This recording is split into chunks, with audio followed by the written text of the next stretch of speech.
Donc mardi 17 novembre, en fait, il y a une journée de mobilisation nationale pour notre corps de métier, donc les manipulateurs en électroradiologie. Et en fait, ça va faire 1 an maintenant que le mouvement est lancé et qu'on est mobilisé par des actions locales, nationales, pour faire valoir de droit en fait notre profession, que les évolutions de cette profession puissent continuer, que ce soit d'un point de vue salarial, d'un point de vue conditions de travail. Et aujourd'hui, malgré que ça fait 1 an, on n'a pas de retour national, il n'y a pas beaucoup de choses qui changent dans les textes de notre profession. Et étant 45 000 en France, c'est très compliqué de faire bouger les choses. Pourtant, faisant les radios, les scanners de toute personne rentrant aux urgences, et en ce moment encore plus avec la Covid, toutes les personnes de suspicion Covid ou en réanimation au lit du patient, on est vraiment le maillon essentiel des soins.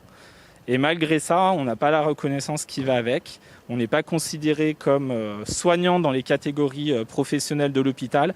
Donc, il ne nous est pas versé certaines primes que d'autres soignants de même niveau d'études, licence, ont.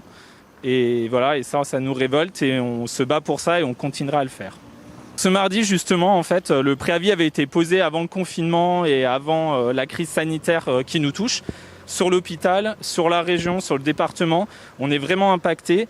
Et du coup, nous, on a vraiment pris l'initiative en fait, de faire une grève postée. Et voilà, j'espère que ça sera reconnu au niveau de la direction, au niveau national, parce qu'on se sent utile. On n'a déprogrammé aucun rendez-vous pendant cette crise sanitaire extérieure. On doit gérer en plus la crise Covid, doubler les effectifs de nuit, doubler les week-ends.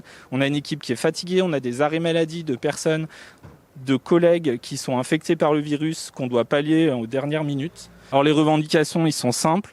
C'est une revalorisation de notre grille salariale, d'être aussi mis à la place de soignants, parce qu'aujourd'hui, un manipulateur radio, il perfuse, il est au bloc opératoire, il injecte aussi des drogues sous couvert d'un médecin.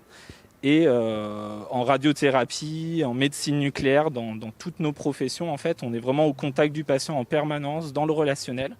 Et ce statut de soignant nous permettra en fait d'accéder par exemple à la prime veille, qui est à peu près 80 € sur un bulletin de salaire d'un infirmier.